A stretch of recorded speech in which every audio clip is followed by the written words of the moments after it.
mengenai tentang kesenian Riok Ponorogo dan juga kesenian jaranan. Kan kesenian jaranan itu pasti identik dengan membakar dupa, dan banyak yang mengatakan itu musyrik dan syirik. Apakah seperti ini? Gimana pendapatnya ya? Jadi gini, Riok Ponorogo, jaranan, pencak silat dan sebagainya itu adalah lahir dari budaya Nusantara ini sendiri. Iya. Dalam sesi-sesi yang terdahulu kita udah bahas apa judulnya Riok Ponorogo.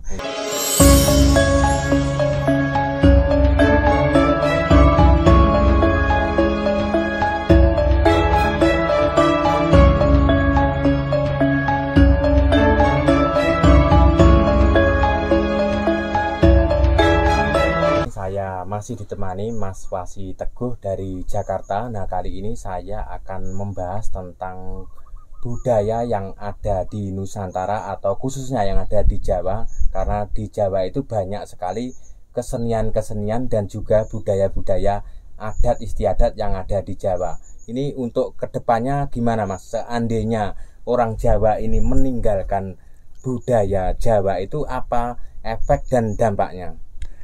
Ya, terima kasih. Salam rahayu, semoga sejahtera semuanya, Mas Pur. Jadi gini ya, budaya itu kan berasal dari kata budi dan daya. Iya, budidaya. Ya, budi itu artinya membedakan mana yang baik, mana yang benar. Ya, daya itu upaya. Jadi sebetulnya budaya itu upaya manusia dalam penalaran pemikirannya untuk kehidupan sehari-harinya. Ya, jadi kita pengertian teori dulu kan. Nah, budaya itu sebetulnya ruang lingkupnya banyak. Jadi taunya kalau budaya itu hanya kesenian ya seperti reok, tari. Bukan seperti itu. Oke, kita memang akan membahas itu, tapi untuk lebih lengkapnya. Jadi budaya yang berhubungan dengan memperoleh kekuasaan itu namanya politik. Yang berhubungan dengan pemenuhan kebutuhan perut namanya ekonomi. Budaya yang berhubungan dengan manusia, dengan Tuhan, namanya agama. Budaya yang berhubungan dengan nilai-nilai estetika atau keindahan namanya seni. Ya, jadi orang itu kalau berbudaya pasti dia beragama, pasti dia berseni, pasti dia berideologi, pasti dia berpolitik. Nah, makanya kadang-kadang kita tidak paham, tapi maknanya menjadi menyempit, seakan-akan budaya itu hanya sebatas seni. Ya, jadi memang gini, dari sejarah pernah ada juga ramalan bahwa setelah 500 tahun Majapahit runtuh, Sabdo Palon, Naya Genggong akan bangkit, Nusantara akan bangkit. Nagih janji itu filosofinya bagaimana? Jadi dulu itu sebetulnya waktu kedatangan dari pihak asing yang mempunyai hegemoni baru, akhirnya orang Jawa itu kan sifatnya ngalah, ya sudahlah daripada perang. Cumanya ada hitung-hitungan, kamu boleh merubah orang Jawa secara agama, mungkin KTP-nya ditulis, tapi budayanya jangan dirubah. Dan nanti kamu mungkin suatu saatnya kamu bisa memenangkan, menguasai, tapi semua ada masanya, semua ada waktunya. Suatu saat 500 tahun budaya itu akan kembali, budaya Nusantara. Dan ini terbukti apa? Bukannya orang Jawa terus kembali lagi agama budi, pindah agama, KTP-nya diganti, bukan. Tapi budaya kebangkitan Nusantara itu lahir kembali melalui sains dan teknologi, ilmu pengetahuan. Jadi contoh nyatanya seperti ini ya. Dengan diketemukan teknologi seperti medsos seperti alat-alat komunikasi. Contoh satu aja Google ya. Dengan Google itu sekarang bisa mengeksplor semuanya. Yang tidak tahu menjadi tahu. Dan selama ini orang misalkan ada yang propaganda, saya paling baik, budaya saya paling benar, budaya saya salah satu-satunya dari Tuhan. Kalau yang lain bukan dari Tuhan dan itu salah. Sekarang nggak bisa. Sekarang kita mau klik misalkan ajaran-ajaran yang mengajarkan kekerasan, diklik langsung keluar tanpa sebut itu golongan apa, agama apa, keluar sendiri. Ajaran-ajaran yang mengajarkan kasih sayang, di searching di Google langsung keluar.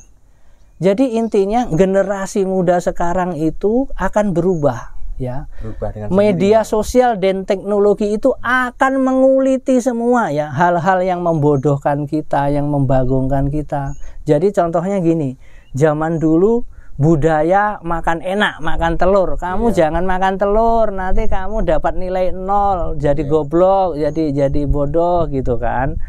Nah, itu sebetulnya sekarang padahal telur itu mengandung protein, itu justru malah pinter. Nah, sekarang orang jadi tahu makanan yang bergizi, gitu. Nah, salah satunya contoh seperti itu.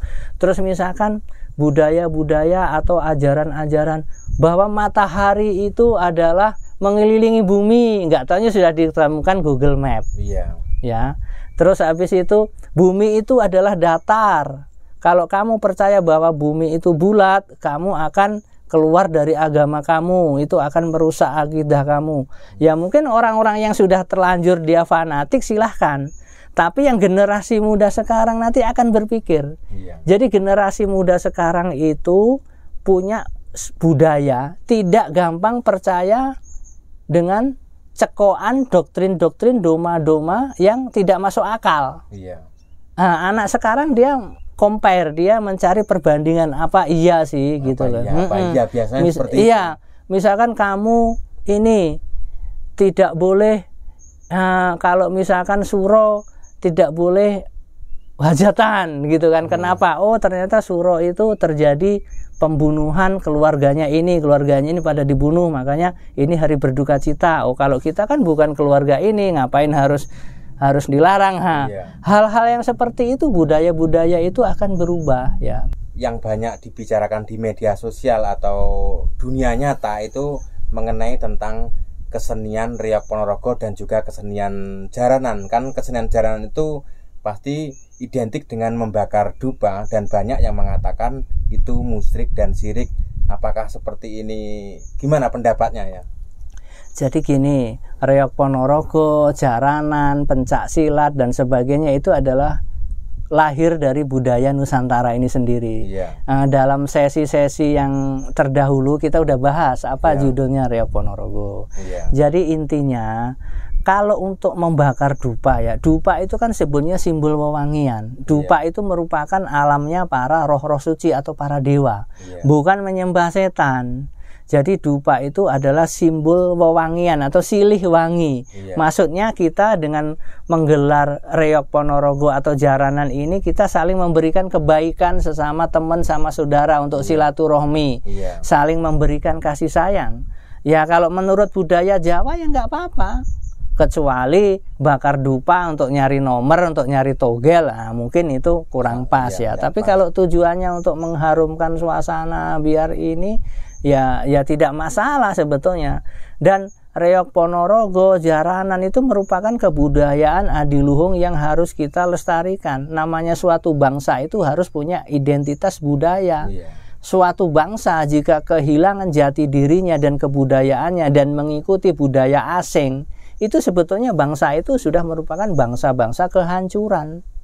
Ya, makanya bangsa-bangsa kayak China, kayak India, apa itu dia nggak akan punah. Walaupun lahir di Amerika, lahir di Australia, dia tetap memegang teguh ajaran leluhurnya. Walaupun agamanya A, B, C, D, dia tetap merayakan hari rayanya, gitu kan. Lah kita pun sekarang orang Ponorogo, kalau budaya Ponorogo yang kita lestarikan. Yang nggak boleh itu misalkan kita jaranan, kita mabuk-mabuk, narkoba, kita membuat kemacetan lalu lintas atau tawuran. Boleh, kita mau latihan pencak silat, ikut organisasi apa, bagus. Tapi yang nggak boleh itu berantem, tawuran. Pokoknya intinya yang melanggar hukum positif, melanggar ketertiban lalu lintas, ketertiban umum, itu ya kita tinggalkan. Tapi kalau yang sifatnya baik, mendidik, untuk silaturahmi, untuk mengenang sejarah dan nilai-nilai budaya yang adiluhung, ya kita wajib melestarikannya. Untuk kesenian-kesenian yang ada di Jawa itu dampaknya itu bagus, itu apa aja, Mas? Jadi kalau kita dengan melestarikan budaya kita, termasuk jaranan Riok Ponorogo yang sekarang ya kita sudah diakui oleh UNESCO, itu kan sebetulnya bisa mempengaruhi nilai pariwisata kita. Jadi kita bisa menggalakkan pariwisata dengan kebudayaan, dengan kesenian. Jadi orang datang ke Ponorogo akhirnya kan dapat income ya. Nah, itu salah satunya ya bisa membantu untuk pertumbuhan ekonomi. Itu jadi itu aset yang inilah yang tidak yang kita tidak bisa sia-siakan. Yang kedua, membuat kita terkenal. Jadi Ponorogo itu terkenal dengan keseniannya, namanya kota reog, sama kayak Bali terkenal budayanya. Orang-orang Eropa, Amerika, orang asing itu datang ke Bali bukan hanya keindahan alamnya, karena budayanya.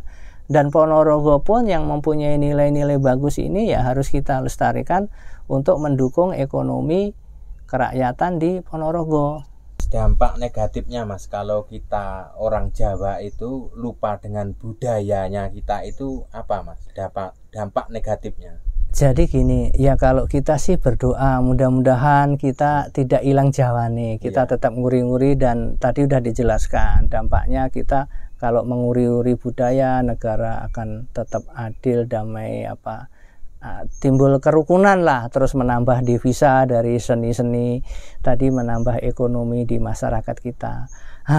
Misalkan ini pertanyaannya ya, kita bukan prediksi ya. Kalau orang sudah lali Jawanya menggunakan kebudayaan asing yang tidak sesuai cocok dengan ini, ya mungkin akan terjadi perang. Jadi kita lihat contoh kalau kita yang sudah pernah mengunjungi ke sana, kita bisa melihat ya betapa hancurnya ya mereka. Dengan mata kepala kita sendiri melihat peperangan, beda agama perang, satu agama antara mazhab yang berbeda perang. Akhirnya kita sedih. Saya sendiri sebetulnya tidak tega melihat korban perang seperti itu kan. Saya berdoa jangan sampai Nusantara akan seperti itu gitu kan. Tapi yang nggak tahulah, itu kan Tuhan yang berkehendak ya. Tanda-tandanya sih sebetulnya sudah ada sebagian dari kita yang menginginkan seperti itu, karena kekeh membela ideologi yang paling benar dan yang lain salah. Hanya budaya itu yang benar dan budaya yang itu dianggap bukan dari Tuhan. Akhirnya di mana bumi dipijak, di situ budaya dihancurkan. Kalau sudah budaya hancur seperti itu ya nanti akan terjadi kualat dan akan terjadi perang. Kalau ujung-ujungnya kalau perang, ya negara-negara adikuasa akan mengambil alih negara kita dengan alasan ya menyelamatkan ini peperangan dan ingin mendamaikan ya, seperti negara-negara di Middle East, di Eropa Selatan, di negara-negara bekasnya ini Uni Soviet itu kan ya sampai sekarang perang karena merasa paling benar dan merasa kebenciannya kepada yang berbeda agama, dan yang membenci budaya lokal, budaya setempat harus dihancurkan dan harus diganti budaya yang dianggap merasa paling benar, dan salah satunya yang berasal dari Tuhan gitu loh ya. Jadi sebetulnya ya kita kembalikan kepada kita mau hidup damai dengan budaya kita, budaya Nusantara yang adem ayem, masyarakat agraris, atau kita mengikuti ibaratnya keyakinan kita yang begitu radikal, yang harus mengorbankan nyawa ribuan orang atau jutaan orang hanya ingin mendapatkan surga, dan akhirnya merusak bumi yang indah ini.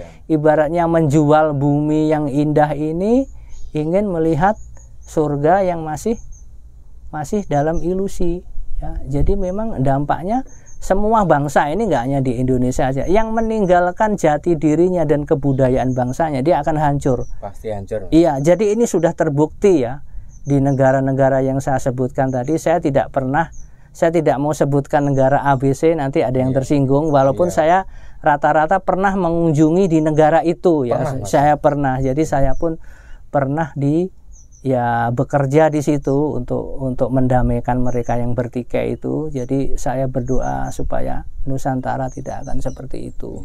Cukup sekian dulu Mas ya. Dan saya juga berdoa kepada kita semua, semoga kita itu selalu sadar bahwa kita itu cari makan dan minum dan tidur di sini, jangan sampai kita melupakan leluhur kita. Betul. Terima kasih Mas ya. Ya, salam budaya rahayu rahayu. Salam budaya rahayu rahayu.